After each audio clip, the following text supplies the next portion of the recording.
मुझे गांव के घर से काफी दूर एक बड़ी सिटी में नौकरी मिली थी। इस शहर में भाड़े का घर लेकर रहने लगा। पड़ोसी के तौर पर घर के सामने ही एक घर था जिसमें एक बुजुर्ग जोड़ा रहता। दोनों बिल्कुल अकेले थे, मतलब ना कोई बेटा, ना कोई बेटी, ना नाती, ना पोते, यानी कोई भी संयुक्त परिवार नहीं था। मैं एक संयुक्त परिवार का सदस्य था, इसलिए अक्सर मुझे उनके बारे में विचार आते रहते थे। मुझे देखकर बुरा लगता था, इतनी उम्र होने के बाद भी उनकी देखभाल करने वाला कोई भी उनके साथ नहीं था। जब मैं सुबह ऑफिस के लिए निकलता था तो देखता था कि दादी जी अपने कपकपाते हुए हाथों से दादाजी को चाय देती थी। वैसे ही कपकपाते हाथों में कप लिए दादाजी चाय पीते थे। वहाँ पर रहते हुए कुछ दिन होने के बाद मुझे पता चला कि ये दोनों मिलजुल कर धीरे धीरे सारे काम कर देते थे। कोई भी उनसे जाकर बात नहीं करता। इतने दिनों में मैंने उनकी आवाज तक नहीं सुनी थी।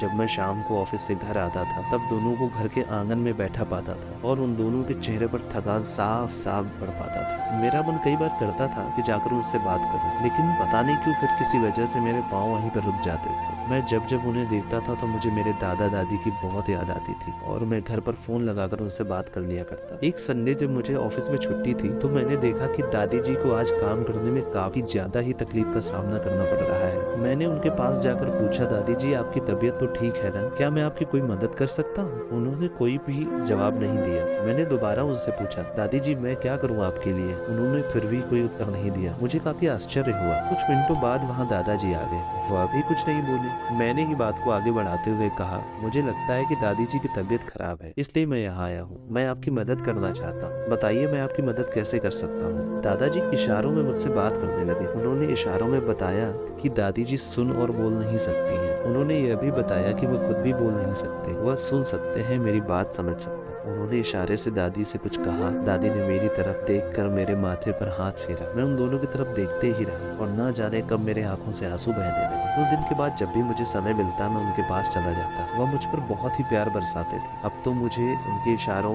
की मीठी मीठी भाषा भी बहुत अच्छे से समझ आने लगी थी। एक दिन मैंने दादाजी से पूछा, वह अकेले क्यों रहते? क्या उन्हें कोई औलाद नहीं? दादाजी ने दादी को इशारे से समझाया कि मैंने उनसे क्या पूछा है। फिर दोनों ने मेरा हाथ पकड़कर मुझे आंगन में ले गए और अपने आंसू पोंछते हुए उंगली का इशारा करते हुए मुझे एक साइकिल दिखाई। साइकिल को देखकर मैं समझ गया कि उनके परिवार वाले उन्हें छोड़कर कहीं जा चुके हैं और अब उनके हिस्से में केवल उनकी यादें ही बची। उन्हें रोता हुआ देखकर मैं भी भावुक हो गया और मैंने दोनों को गले से लगा लिया। उन्होंने मेरे ऊपर अपने सीने में सालों से बंद प्यार के बादलों से प्यार की इतनी बारिश कर दी कि मैं पूरी तरह उसमें भीग गया। दोस्तों इस कहानी से कई लोग शायद कनेक्ट कर पाए होंगे, क्योंकि ये सिर्फ कहानी नहीं, यह कई सारे बेचारे बुजुर्ग लोगों की सच्चाई है। तो दोस्तों ये कहानी कैसी लगी आप हमें कमेंट करके जरूर बताइएगा। ऐसी और कहानियों के लिए आप हमारे चैनल को सब्सक्राइब भी कर सकते हैं।